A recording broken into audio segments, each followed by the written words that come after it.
할렐루야. 네, 따오스의 인사말로 또 한번 해보셔야죠. 네, 막가리도. 네, 옆에 분들하고도 한번 막가리도 이렇게 인사해보세요.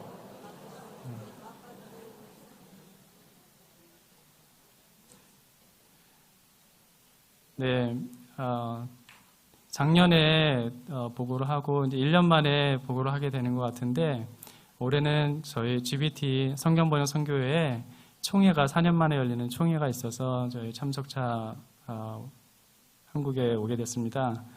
1년 동안 어떤 일이 있었나 이렇게 보고를 위해서 이렇게 쭉 보다 보니까 너무나 많은 일들이 있었더라고요. 그래서 왜 이렇게 됐을까 이렇게 생각하다 보니까 저희가 성경 번역 선교만 했으면 그렇게 안 됐을 텐데 총체적인 사역을 하다 보니까 이렇게 된 것 같아요. 그래서 저희는 성경 번역 선교사로 이렇게 처음에 나갔는데 따오스의 부족을 만나서 상황을 보다 보니까 너무나 절대 가난해, 교육도 없고 보건 위생도 아무것도 없는 그런 부족이기 때문에 저희가 총체적으로 하지 않으면은 이 사람들에게 아무 의미가 없는 것이었어요. 저희의 존재가. 그래서 저희가 이 사람들이 아픈 거, 어려운 것들을 무시할 수가 없는, 그런데 저희는 한계가 있잖아요. 저희가 다 도와줄 수가 없잖아요. 아마 뭐 기업이라도 그 사람들의 요구를 다 들어줄 수는 없을 거예요. 고민하면서, 그리고 하나님 앞에 기도하면서 우리가 선교사인데 왜 사람이 어려워서 찾아오는데 도와주지 못하고 미안하다고 하고 이제 돌려보내고 나면 밤에 잠이 안 와요.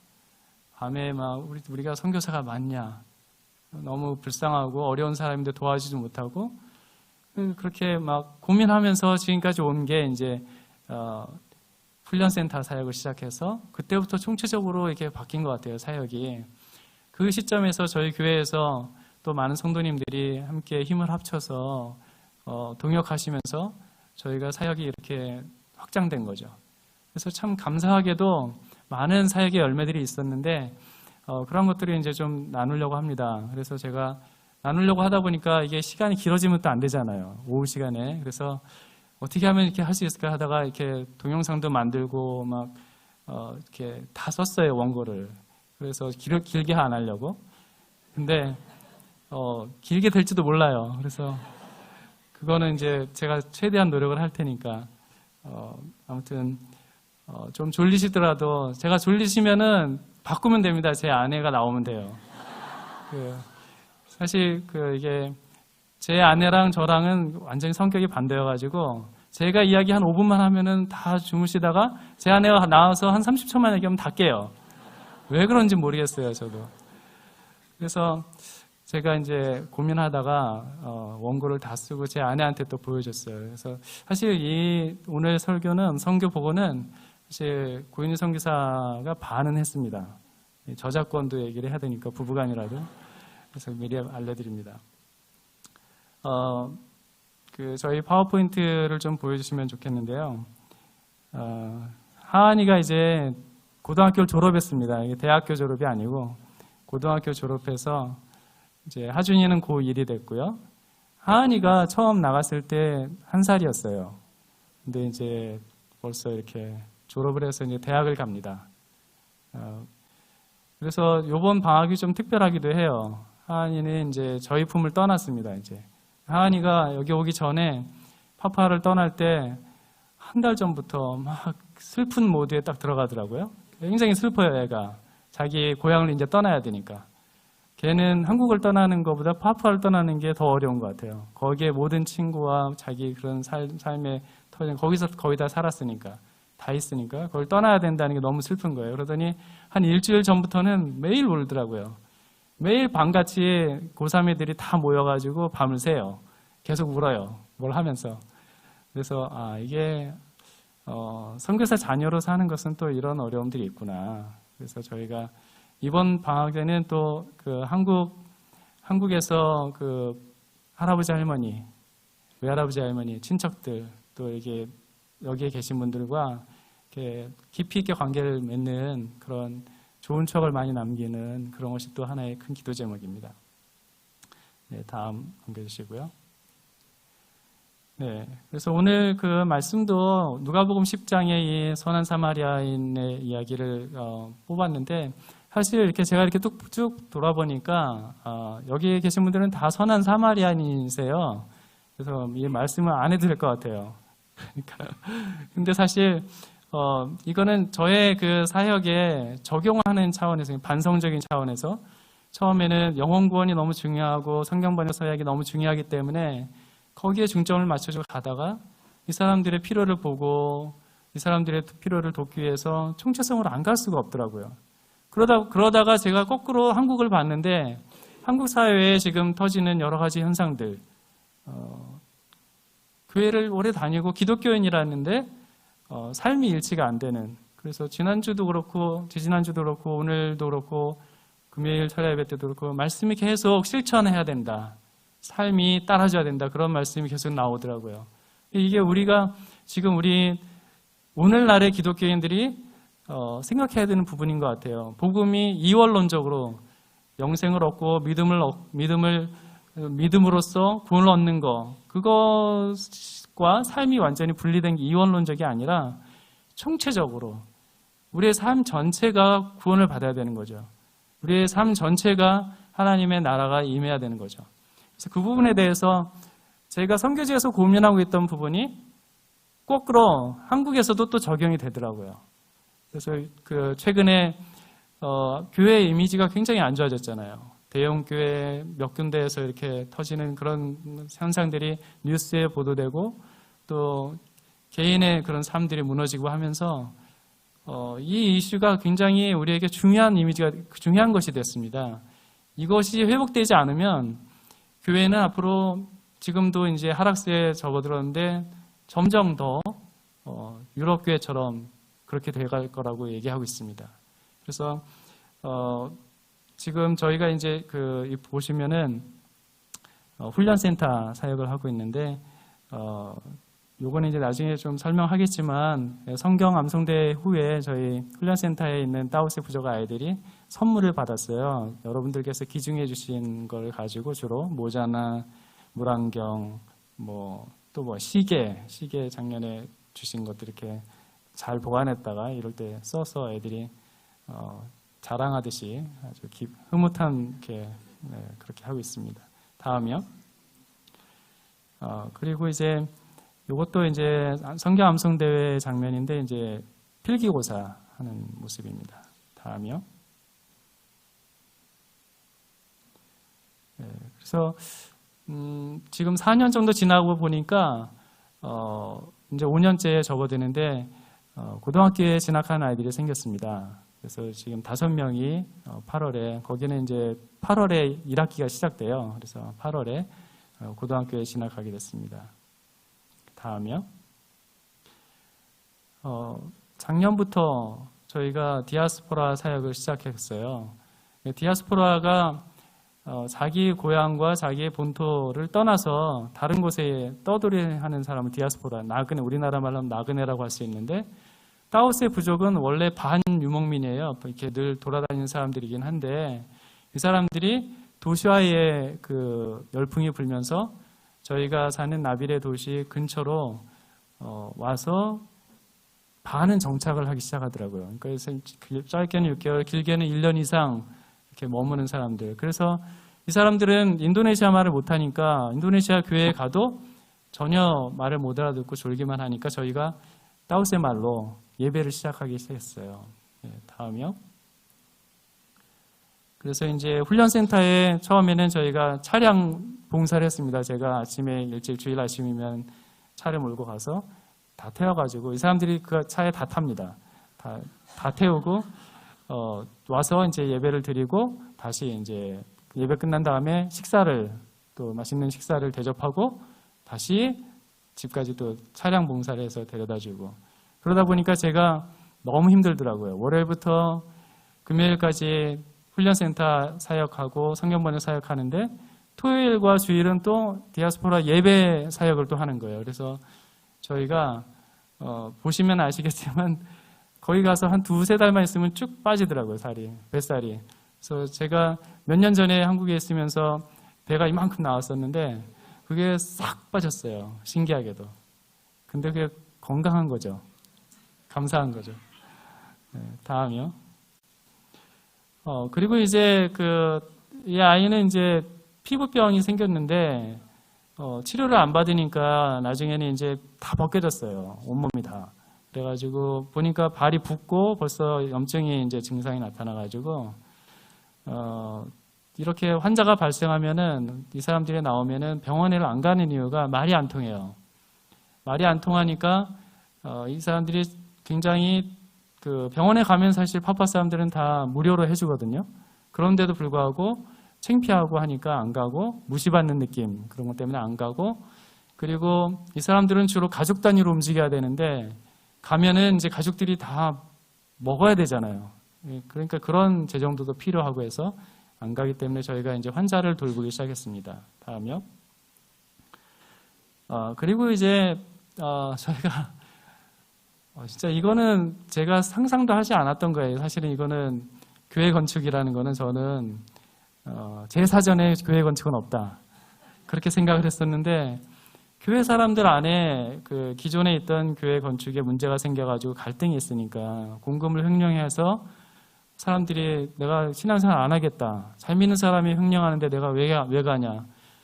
이런 말이 나오니까 제가 이 얘기를 몇 년 전에 이제 교회에서 나눴어요. 장로님들하고 목사님하고 담임 목사님 나눴는데 이제 담임 목사님께서 이거를 해결해 줘야 된다 해서 이제 지원해 주셔가지고 지난번에 사실 2월에 단계팀으로 이렇게 오셔가지고 봉헌 예배도 드렸어요. 봉헌 예배 드릴 때 완공이 안 됐어요. 다 완공이 안 됐는데 지금 이제 5월 말에 거의 다 완공된 모습입니다. 네.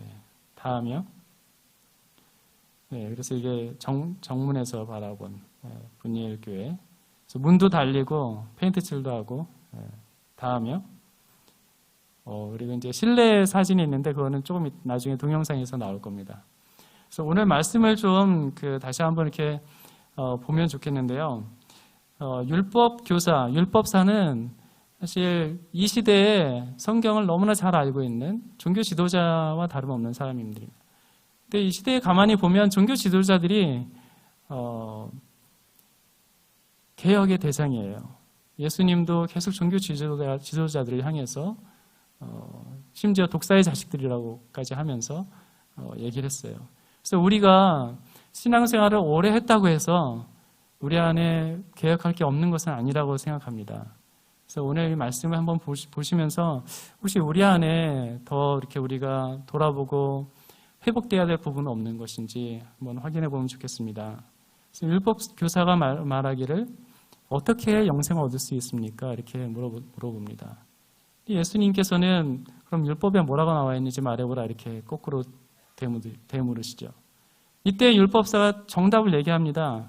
내 마음을 다하며 목숨을 다하며 힘을 다하며 뜻을 다하여 주 너의 하나님을 사랑하고 또한 내 이웃을 내 몸과 같이 사랑하라 하였나이다. 예수님께서 말씀하시기를 내 말이 옳도다. 이를 행하라. 그러면 살리라. 그럼 영생을 얻겠다는 것이죠. 근데 여기서 자세히 보시면 사실 구원은 믿음으로 얻는 것인데 보면 행위를 얘기하고 있습니다. 사랑하라. 하나님을 사랑하고 그리고 내 이웃을 사랑하라. 근데 사실은 우리가 행위로 구원 얻는 것은 아니지만 잘 믿으면 정말 예수님을 잘 믿고 구원받은 사람은 행위가 뒷받침된다는 것이죠. 지난주에 권성 목사님이 설교하신 야고보서의 말씀처럼. 그래서 답은 간단합니다. 정말 잘 믿고 구원받은 성도는 사랑을 하게 돼 있어요. 그래서 우리 안에 사랑이 당연히 나타나게 돼 있습니다. 제가 어렸을 때부터 본 교회의 모습은 사랑이었어요. 어디 가나 사랑이 있고 또 김장 담그면서 서로 이렇게 사랑하고 섬기고 서로 이렇게 어려울 때 함께 힘을 합쳐서 돕고 또 저희 교회가 잘하는 지역 주민들을 위한 구제와 전도, 어려운 사람들을 돌아보는 것들 이런 것들이 바로 교회의 본질이죠. 근데 제가 이제 선교로 다시 돌아오면은 선교 사역을 하면서 저는 이제 분명한 목표가 있잖아요. 영혼 구원을 위해서 이 사람들이 성경 번역이라는 성경이 자기들이 이해할 수 있는 말로 된 성경이 필요하다. 그래서 저희는 그 사역을 하기만 해도 그 사역만 해도 30년 이상 해야지 신구약이 끝날까 말까 할 거예요. 아마 한 30년 하면 신약이 끝날까요? 모르겠어요. 그런데 그러면 과연 우리가 성경을 다 번역해가지고 이거를 그 사람들에게 주는 게 우리의 목표인가? 그런데 그게 아니라는 것이죠. 사실 성경을 주지 않더라도 이 사람들은 저희의 모습을 통해서 말씀을 이해하더라고요. 그 사람들은 저를 볼 때 어떻게 보냐면, 저 예수님을 잘 믿고 예수님을 따르는 작은 예수 선교사, 그 사람이 나한테 지금 이런 말을 했어. 그 사람이 이렇게 하더라. 그 사람 화났을 때 이렇게 하더라. 집안에서 싸웠을 때 이렇게 하더라. 뭐 그런 걸 다 관찰하는 거예요, 이 사람들은. 그 안에서 복음을 보는 거예요. 말씀을 보는 거예요. 그러니까 우리가 주변 사람들한테 말씀을 잘 전하는 것이 사실은 말하지 않아도 우리의 행동과 우리가 하는 작은 것이 사실은 다 그게 메시지입니다. 근데 우리가 예수쟁이라는, 예수 믿는다는 그런 그 이름표를 여기다 달고 다 알거든요. 주변 사람들이. 우리가 몰래 쓰레기를 버린다거나 다른 사람의 그 집 앞에다 몰래 쓰레기를 버리는 그런 분은 여기 없겠지만, 예를 들면 뭐 그런 작은 행동 하나하나가 그 사람들이 볼 때는 과연 저 사람이 믿는 예수님은 뭔가 이렇게 생각하는 거죠. 그래서 저희가 성경 번역을 하는 이 모든 과정이 저희가 그 사람들이 가서 살고 이것을 말씀을 하나하나 번역하고 성경 공부하고 전하고 이게 무슨 뜻인지 이해하게 하고 이런 모든 과정 자체가 복음을 전하는 것이라는 거죠. 그래서 30년, 40년, 50년 걸려서 이게 다 끝나서 그때부터 이거 시작되는 게 아니라 이미 성경 번역된 말씀은 저희를 통해서 복음이 전해지기 시작한 것입니다. 저는 그거를 깨달았어요. 얼마 전에 저희가 임종 예배를 많이 드리게 됐는데 그 안타까운 죽음들이 많이 있었어요. 그런데 그럴 때마다 저희가 확인을 해요. 이분이 예수님을 잘 믿고 있는지 아닌지. 근데 사실 이분들은 번역된 성경이 없고 인도네시아말 모르기 때문에 아직 복음을 잘 모르는 상태거든요. 그런데도 불구하고 제가 확신할 수 있는 것은 그 사람이 예수님을 잘 믿고 죽었다는 거예요. 그러니까 우리 어르신들 가운데서도 아마 그러신 분들이 있을 수 있을 것 같아요. 성경 한 번도 안 읽어봤는데 예수 믿고 돌아가신 분들. 그럴 수 있잖아요. 그러면은 그 사람은 이건 뭐냐 지금 제가 그럼 이거 성경 번역하지 말아야 되냐 그런 건 아니에요. 성경 번역을 하는 이 과정이 굉장히 중요합니다.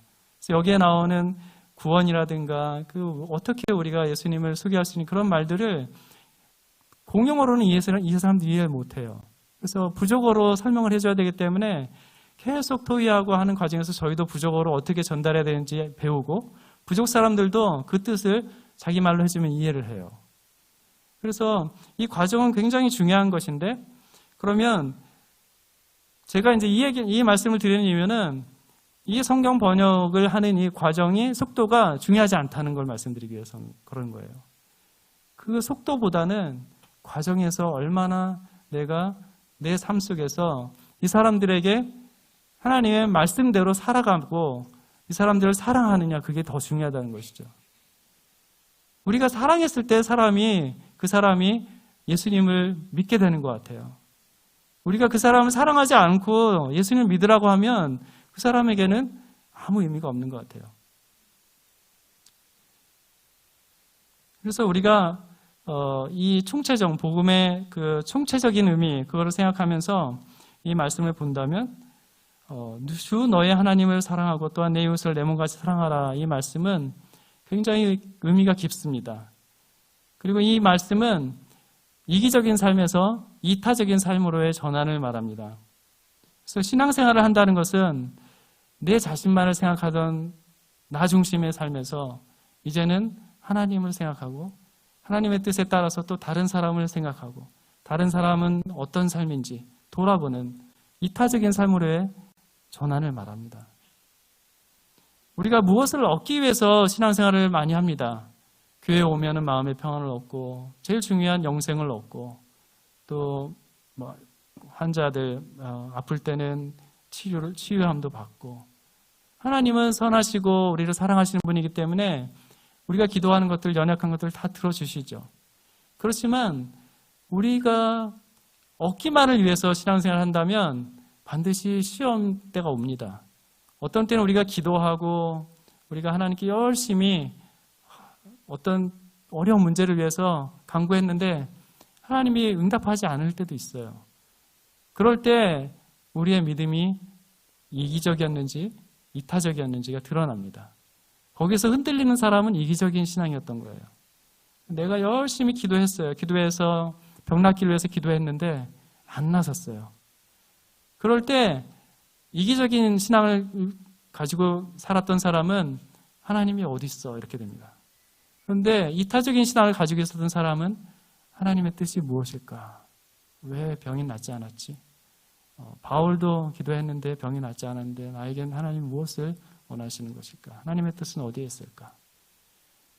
설령 그것이 지금 바로 하늘나라로 가는 것이라 할지라도, 병이 낫지 않고 하늘나라로 가는 것이라 할지라도 그것은 하나님의 입장에서는 축복입니다. 믿는 성도에게 있어서는. 하늘나라처럼 좋은 곳이 없잖아요. 영원히 살고 아프지 않고 배고프지 않고 돈 없어도 되고, 거기는 정말 너무나 좋은 곳인데 정말 우리에게는 정말 무엇과도, 세상 무엇과도 바꿀 수 없는 절대 가치가 우리에게 이미 있습니다. 그런데 그것을 하나님의 뜻이 무엇일까? 이 땅에서 내가 사는 동안에 하나님이 나에게 주신 사명은 무엇일까? 내가 해야 될 일은 무엇일까? 하나님은 무엇을 원하실까? 그렇게 기도하는 것은 너무나 큰 유익입니다. 우리 신앙생활을 하는 데 있어서 어떤 일이 닥치더라도 흔들리지 않죠. 마치 유업처럼. 그래서 사고방식의 전환이 필요합니다. 우리가 교회에 나와서 하나님께 기도하고 우리의 필요한 것들을 간구하는 것이 당연한 것이죠.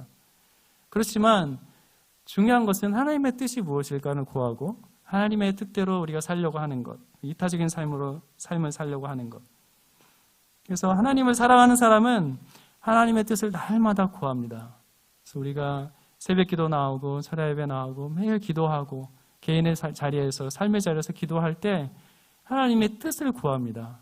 우리가 직장에서도 사람들을 만나서 대화할 때도 하나님의 뜻은 무엇일까? 그리고 내가 만나는 사람들, 이웃을 내 몸처럼 사랑하라고 말씀하시는 거죠. 그런데 여전히 내가 과거에 가지고 있었던 잘못된 습성들, 우상들, 그런 것들을 양다리를 거치고 이렇게 생활하시는 분들도 가끔 있잖아요. 근데 그런 분들은 꼭 간증을 하시더라고요, 나중에. 그랬더니 하나님이 치시더라. 그런 간증을 하시더라고요. 그러니까 우리에게는 양다리는 있을 수 없는 거예요. 둘 다 사랑할 수는 없는 거죠. 자, 이제 질문을 하고 싶습니다. 성도 여러분, 여러분의 삶은 어떻습니까? 이기적인 삶을 살고 있지는 않으신지요? 제가 처음에 말씀드렸던 것처럼 제가 이렇게 대충 보니까 다 선한 사마리아인, 오후 예배 나왔다는 것 자체가 선한 사마리아인이에요. 그런데 혹시 우리 가정에서, 저도 굉장히 지금 회개를 많이 하고 있었는데 저희 아이들에 대한 생각들, 아이들이 속 썩일 때도 있잖아요. 그럴 때 부모로서 믿어줘야 되는 것들, 그 아이들을 사랑으로 또 대해줘야 되는 것들, 그런 부분들에 대해서 우리가 더 생각해 봐야 되겠죠. 마을 사람들도요, 신기하게 이 사람들도 말씀을 잘 모르는데도 물질주의, 그리고 자기들이 전통적으로 믿었던 우상, 그런 것들을 그대로 계속 섬기면서 교회를 나오는 사람들이 있어요. 그런데 어떤 사람들은 그걸 다 청산하는 사람들이 있어요. 신기하더라고요. 한국도 마찬가지잖아요. 똑같이 신앙생활을 하는데 어떤 사람은 과감하게 담배도 끊고 술도 끊고 다 이렇게 옛날을 다 청산하고 새 사람이 돼서 이렇게 생활하는 사람이 있는가 하면, 어떤 분은 이상하게 양다리를 거치시는 분들이 꼭 있잖아요. 근데 양다리를 거치시는 분은 어떻게 된다고요? 나중에 꼭 회개한다고요. 간증한다고요. 그러니까 우리가 나중에 두들겨 맞고 간증할 거냐, 아니면 처음부터 그냥 하나님께 결단하고 나올 거냐, 그 차이거든요. 언젠가는 우리가 결단해야 되는데. 그래서 제가 그 훈련센터에 데리고 있는 아이들은 지금까지 쭉 계속 견디는 아이들은 결단을 하는 아이들이에요. 그게 어렵거든요. 일단 아이들이 술, 담배를 끊고, 아이들이 술, 담배를 끊었다니까 이상한데 인도네시아는 벌써 그렇습니다. 7, 8살만 되면 담배를 펴요. 애들이. 그러니까 끊어야 돼요, 걔네들이. 끊어야지만 올 수 있는데 그걸 다 결심한 애들입니다. 그래서 우리 사랑하는 성도 여러분과 가정들도 하나님 앞에 새롭게 결단하는 정말 귀한 여러분들 되시길 축원합니다. 저희가 또 한 가지 생각해야 될 것이 있는데, 이기적인 거에 대해서 집단 이기주의가 있습니다. 혹시 집단 이기주의에서 들어보셨죠? 집단 이기주의는 뭐냐면 집단주의와 개인주의가 있는데, 집단주의 자체는 나쁜 게 아니에요. 특히 농경 문화를 가지고 있는 아시아, 우리나라도 집단주의에 속해요. 그래서 우리나라가 뭐 청소년 축구대회에서 뭐 결승에 올라가가지고 막 잘하고 그러면은 내일처럼 막 다들 기뻐하잖아요. 이 중에서 혹시 기뻐하지 않으신 분들 있으신가요? 다들 기뻐하잖아요. 근데 그게 무슨 상관이에요? 솔직히 말해서 아무 상관 없잖아요. 여기에 저랑 아무 상관 없거든요. 그런데 왜 좋아하죠? 집단주의라서 그래요. 우리는 태생적으로 우리가 속한 공동체가 잘 되면 그 혜택이 나한테도 옵니다. 이게 집단주의예요. 개인주의는 직장에서 뭐 이렇게 보너스 이런 거 없어요. 이번에 우리가 실적이 뭐 600% 나왔으니까 이 중에 뭐 반은 직원들에게 돌려주겠다, 이런 거 없습니다. 개인주의 문화에서는. 집단주의이기 때문에 그런 게 있어요. 근데 우리나라는 집단주의이기 때문에 이 부분에 대해서도 조심해야 되는 게, 이기주의가 결합되면 이게 나쁜 것이 됩니다. 그래서 사실 우리 아이가 잘 되고 성공하는 것이 저하고는 사실 특별한 관계는 없습니다. 얘가 잘 되는 것이 무슨 자식 잘 키웠다 뭐 이런 말을 들을까요? 근데 사실 하나님이 키우시는 거잖아요. 그런데도 불구하고 이게 집단 이기주의가 발생해서 우리 아이를 좋은 성적을 받아서 좋은 대학을 가게 하기 위해서 입시 부정을 하잖아요. 그래서 정당하게 공부하는 다른 학생이 피해를 주는 거죠. 그러니까 반드시 이게 집단 이기주의가 발동을 하면 피해보는 사람들이 생깁니다. 그래서 교회도 마찬가지예요. 교회 공동체도 우리 교회가 잘 돼야 되기 때문에 막 법률을 잘 아는 그 교회 성도들이나 뭐 이런 사람들이 열심히 일을 해서 좀 이렇게 약간 그 법적으로 안 되는 것도 어떻게 융통성을 발휘해서 교회 건축을 좀 이렇게 편법을 이용해가지고 한 교회가 있잖아요. 그런데 그렇게 했을 경우에 피해를 보는 사람들이 있어요. 다른 사람들은, 어떤 사람들은. 근데 그거를 생각하지 않는 거죠. 집단 이기주의를 통해가지고 피해를 본 사람들은 마음이 어떨까? 특히 교회의 이름으로 그렇게 됐을 때 굉장히 전도에 걸림돌이 되겠죠. 거기까지 생각을 안 하는 겁니다. 우리나라도 마찬가지입니다. 우리나라가 잘 되기 위해서 우리나라에 있는 쓰레기를 다 다른 후진국 나라에다가 팔아요. 환경 쓰레기를 다 팔아요. 그런데 환경 쓰레기 팔 때 다른 나라에 갈 거니까 분리를 안 해요. 제대로 분리 안 하고 막 아무거나 막 다 이렇게 팔아요. 그래가지고 한번 뉴스에 나온 것도 제가 본 적이 있는 것 같은데, 제가 정확하게 기억을 못하기 때문에. 그렇지만 그런 일들이 집단 이기주의라고 할 수 있어요. 제가 몇 가지 예를 들었지만. 그래서 내 교회, 내 직장, 내 나라의 성공이 나의 성공과 결부된다고 그렇게 생각하기 때문에 이기주의가 발생하는데, 결국 그렇게 했을 경우에는 누군가 피해를 보고 그 피해를 본 사람들은 결국 어떤 생각을 하게 되냐면, 이게 잘 믿는다는 사람들이 삶이 왜 저럴까? 그렇게 되는 거죠. 우리 안에 사랑이 없는 거죠. 우리 집단을 사랑하는데 다른 집단은 사랑하지 않는 겁니다. 다른 집단도 사랑해야 되는 거죠. 그래서 좀 더 넓게 봐야 되는 겁니다. 그러니까 우리가 한 발짝 뒤로 물러나서 정말 전 우주를 창조하신 하나님의 입장에서 본다면 다 사랑해야 할 대상이에요. 다 사랑해야 할 대상이에요. 그렇게 보자는 것이죠. 그리고 우리가 또 한 가지 이제 생각해 봐야 될 것은 신앙생활을 한다는 것은 삶이 뒷받침되어야 된다는 것을 의미합니다. 레위인과 제사장은 강도 만난 사람을 보고도 그대로 지나치고 말았습니다. 이들은 율법사가 말하는 주 너의 하나님 사랑하고 내 이웃을 내 몸과 같이 사랑하라는 구약의 말씀을 너무나도 잘 알고 심지어 그것을 가르치는 사람들이었어요. 그 사람들의 입에서 이 대답이 나왔습니다. 그런데 이들은 정말로 어려운 형편에 놓여 있었던 강도 만난 사람을 보았을 때 돕지 않고 그냥 방치하는 죄를 범했습니다. 성도 여러분, 우리가 신앙생활을 한다는 것은 단순히 머리로 아는 것을 의미하는 것이 아닙니다. 우리의 삶이 변해야 되고 우리가 실천을 해야 되는 것입니다. 바빠서, 어떤 때는 우리가 경제적으로 어려워서, 근데 사실은 그것이 핑계라고 할 수 있습니다. 이것은 어떤 조건이 필요하지 않은 것이에요. 우리의 삶이 뒷받침돼야 된다는 것은. 레위인과 제사장은 이원론적인 삶을 살았던 사람이라고 할 수 있어요. 믿음 따로, 삶 따로. 그런데 복음은 총체적인 변화를 요구합니다. 삶 속에서 실천이 동반된 믿음이 진정한 믿음이라고 할 수 있는 것이죠. 그래서 제가 저희 아내도 그렇고 마을 사람들 못 도와줬을 때 너무 마음이 아파가지고 울고 기도하고 잠이 안 왔다 그랬잖아요. 근데 그것이 선한 양심에서 하나님께서 주시는 그런 메시지였던 것 같아요. 그렇기 때문에 저희가 그 성령께서 말씀해 주신 것을 붙들고 그럼 어떻게 도와야 되지? 어떻게 할 수 있지? 그렇게 시작한 거죠. 그래서 훈련센터가 있으니까 사람들이 이제 찾아오는 사람들은 대부분 다 어려워서 찾아와요. 어떤 도움이 필요합니다. 그러면 예전 같았으면 저희가 못 도와줘요. 못 도와주는데 지금은 최소한 밥이라도 먹습니다. 왔으니까 한 끼 식사라도 하고 가십시오. 밥을 먹고 그리고 저녁에 찾아오면 재워줍니다. 저희 집만 있었으면 그렇게 못했어요. 하고 싶어도.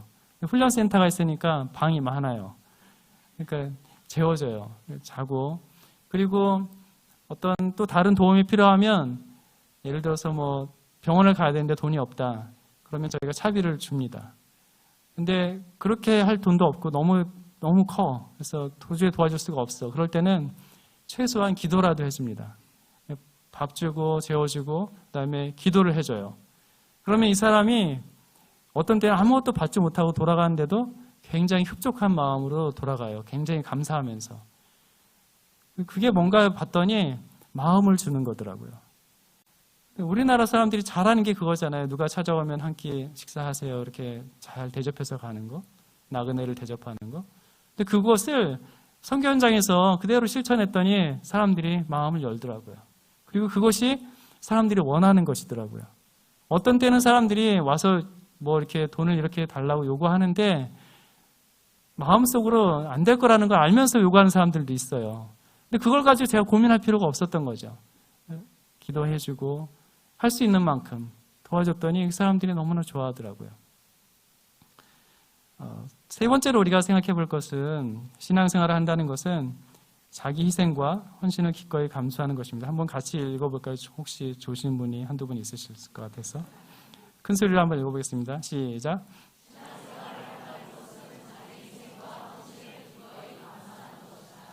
네, 제가 정확한 때 이렇게 알아냈죠. 이렇게 주무시는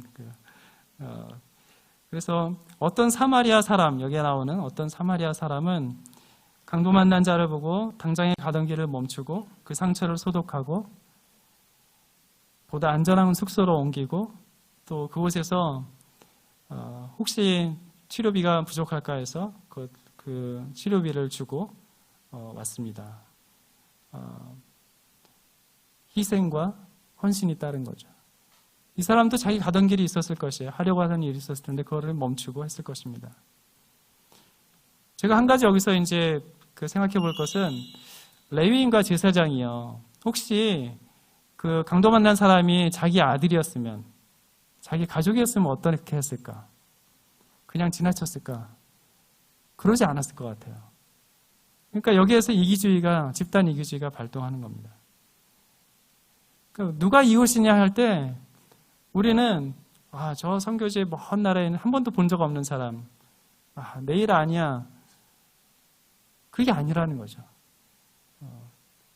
요즘에 지나가서 이렇게 만나는 사람들, 내 주변에 있는 사람, 저 사람은 뭐 나랑 아무 상관없어. 그게 아니라는 거죠. 그게 내 이웃이라는 거죠. 내가 돌봐야 되는 사람이라는 것이죠. 그래서 희생하고 도와주는 거. 제가 이 말씀을 적용해서 한 일이 있었는데, 병원에 이제 환자를 입원시키면은 아까 말씀드린 것처럼 환자 가족들이 먹고 살아야 돼요. 하루 3끼를 이제 해야 되는데, 제가 할 일이 너무 많으니까, 바쁘니까 계속 거기 있을 수도 없고, 언젠가 한 번은 정말로 한 10만 원 정도 준 적이 있어요. 한 일주일치 이렇게. 그랬는데 그거를 진짜 하루 이틀 만에 다 써버리더라고요. 이 사람들이 마음이 좋아가지고 병실에 있는 사람들을 같이 나눠 먹어요. 그래서 또 달라고 하더라고요. 그래서 제가 이거는 아닌데 어떻게 해야 되나 기도하다가 거기에 그 식당 주인하고 얘기를 했어요. 식당 주인하고 얘기를 해서 내가 표를 하나 줄 테니까 내 사인이 있는 이 표를 가져오면 여기다가 체크를 해줘라. 그래서 나중에 내가 이거 계산해서 먹은 만큼 주겠다. 그랬더니 그 사람들이 이제 그 환자 가족들이 와가지고 먹고 그만큼 이제 사인했으니까 제가 계산을 했죠. 그러니까 조금만 마음을 쓰면 방법은 있더라고요. 그런데 마음을 쓰지 않을 때는 방법이 보이지 않는데 마음을 쓰면 이 사람들을 실질적으로 도울 수 있는 방법이 나오더라고요. 그래서 저희가 이제 사역한 그 동영상을 한번 보면 좋겠는데요. 동영상 한번 저희가 병원 사역도 하고 디아스포라 사역도 하고 많은 사역들을 하게 됐는데 그 사역진들을 좀 보시면 좋겠습니다.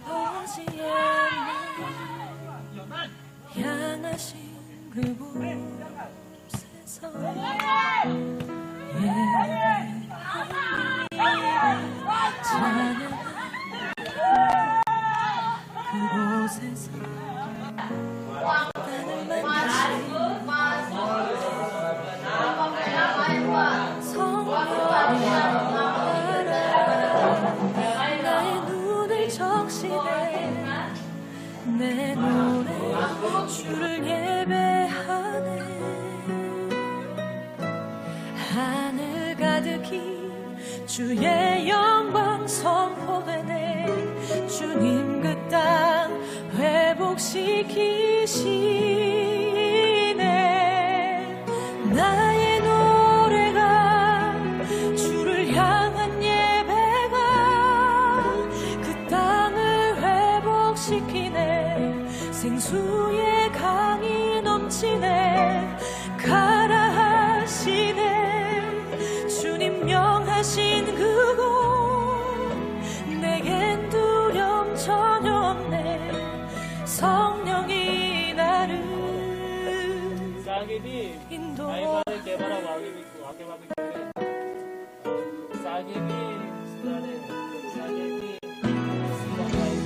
내게 말씀하시네. 예수 나 아직 과외로.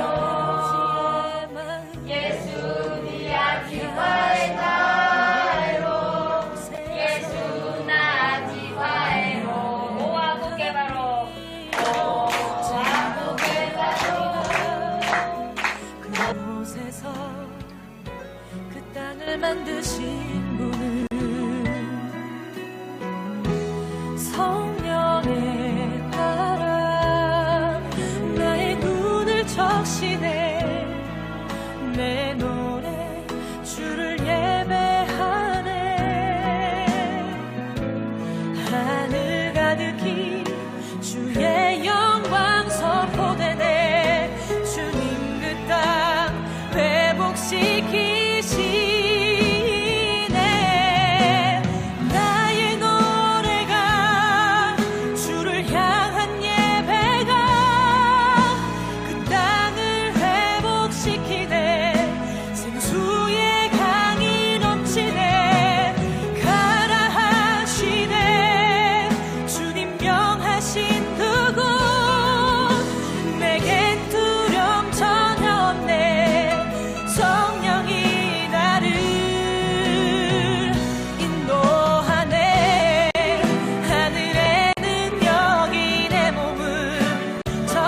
네, 우리가 오늘 말씀을 통해서 적용할 부분들을 크게 두 가지로 살펴볼 수 있을 것 같습니다. 첫 번째는 이기적인 삶에서 이타적인 삶, 사랑하는 삶으로의 전환.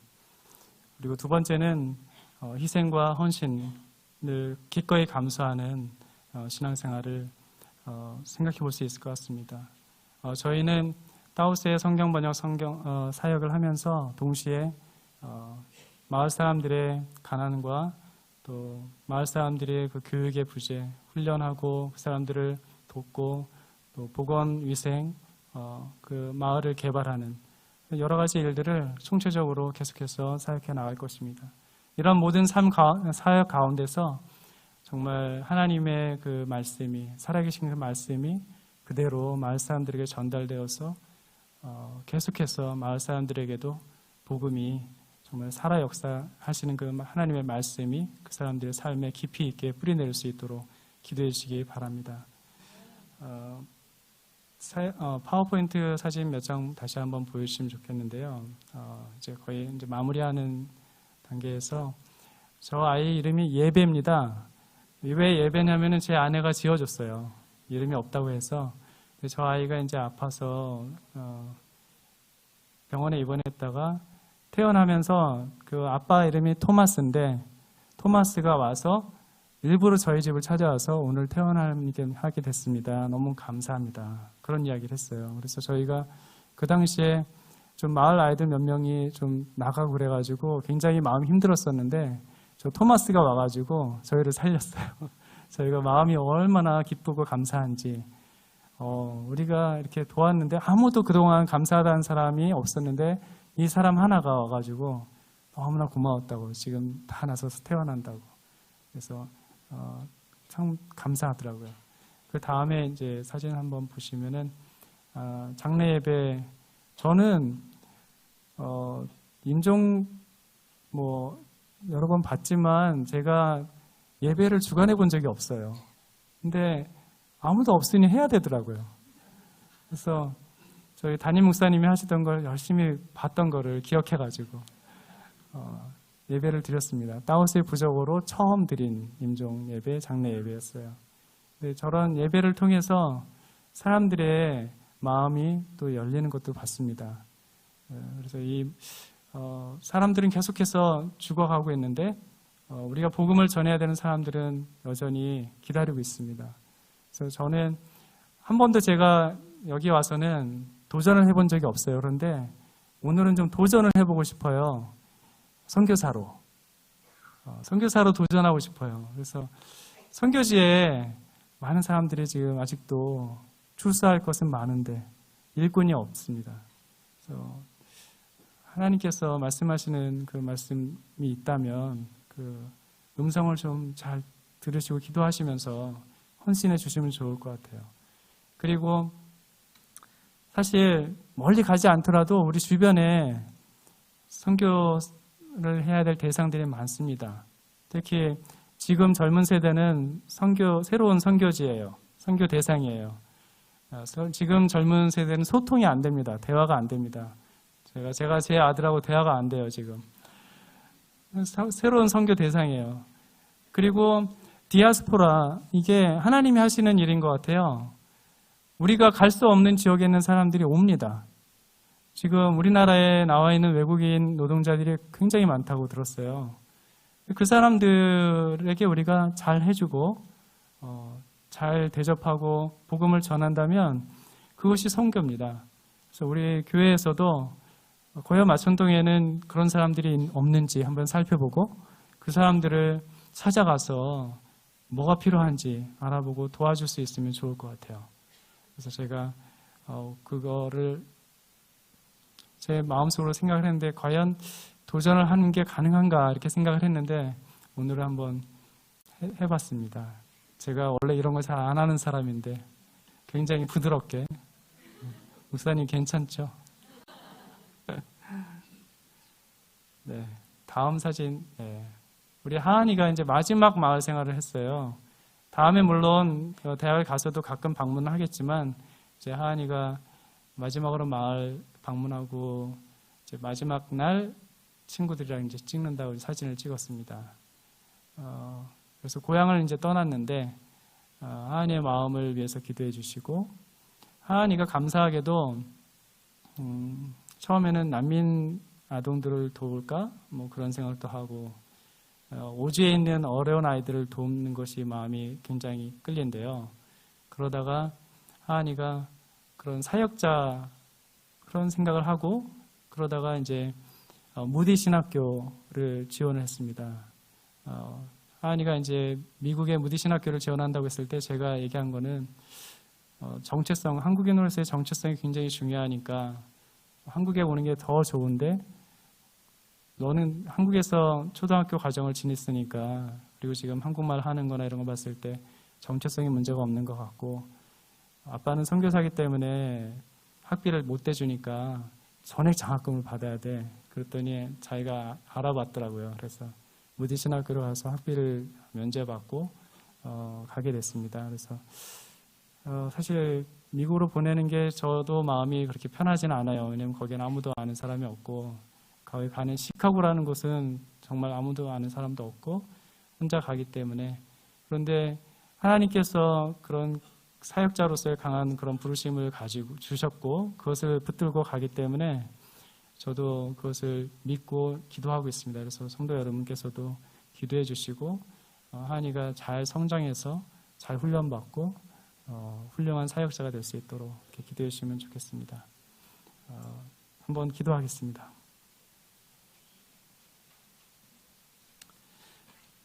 아버지 하나님, 감사합니다. 우리가 정말 겸허한 마음으로 우리의 삶을 돌아보면서 우리의 삶 속에 이기적인 부분은 없었는지, 우리가 우리의 정말 이웃을 너무 제한하고 우리가 도와야 될 사람들은 이러한 사람들이라는 그런 테두리를 치고 정말 우리가 그 안에서 안주했던 것은 아닌지 다시 한번 돌아봅니다.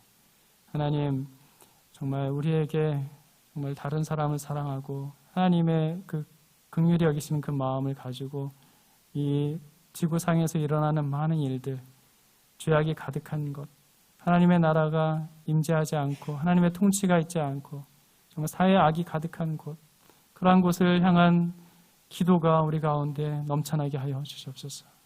하나님, 우리 성도들의 삶 가운데서 정말 이제는 내 자신의 삶의 문제뿐 아니라 정말 주변에 있는 사람들을 위하여서 울며 애통해하고 기도하며 그 사람들 위해서 행동하고 실천하는 우리 성도 여러분들 될 수 있도록, 저와 우리 성도 여러분 될 수 있도록 주님 축복하여 주시옵소서. 하나님, 우리는 정말 너무나도 연약합니다. 지금 아는 것도 너무나 적습니다. 하나님, 우리가 아는 지식과 우리가 아는 경험은 정말 한계가 있는데 하나님은 무한하시고 하나님께서는 정말 놀라운 선교 계획을 가지고 계십니다. 하나님, 우리가 하나님의 선교에 참여할 수 있도록 주님, 우리 성도들 동역하게 하시고, 하나님께서 한 사람 한 사람 마음 움직여 주셔서 이 따옷의 성경 번역 프로젝트, 이 사람들을 살리는 일에 동참할 수 있게 해주심에 참으로 감사합니다. 하나님, 우리가 쓰임 받은 거 정말 주님께서 영광 다 받아 주시옵시고, 하나님께서 따옷의 사람들을 긍휼히 여기셔서 그 안에 참 지도자를 만들어 주시옵소서. 그 안에 정말 참 목자를 만들어 주시옵소서. 하나님을 제대로 아는 사람 만들어 주시옵소서. 그래서 그들이 자생적으로 주님을 따르며 주님을 믿고 주님을 찬양하며 나오는 날이 속히 올 수 있도록 주님 인도하여 주시옵소서. 또한 우리 거여질교회 성도님들 가운데 하나님께서 역사하셔서 우리의 삶 가운데 정말 하나님의 나라에 하나님의 통치가 필요한 것, 하나님께서 역사하셔서 성령께서 변화시켜 주시고 주님 그 변화를 통하여서 하나님의 나라가 온전하게 이루어 주시옵소서. 하나님, 우리 아이들을 위해 기도합니다. 차세대 정말 중고등부 학생들, 또 한참 공부하는 아이들, 하나님 어려운 가운데서 주님 앞에 나온 아이들도 있습니다. 하나님, 아직 방황하는 아이들도 있습니다. 그 아이들을 주님께서 선하게 역사하시고 날마다 그 아이들을 만져주시고 그 아이들 가운데 함께 하셔서 정말 세상 속에 살아가지만 참 진리이신 하나님을 느끼고 체험하고 바라보며 나아오는 놀라운 역사가 계속 일어나게 하여 주시옵소서. 감사드리며 예수님 이름으로 기도합니다.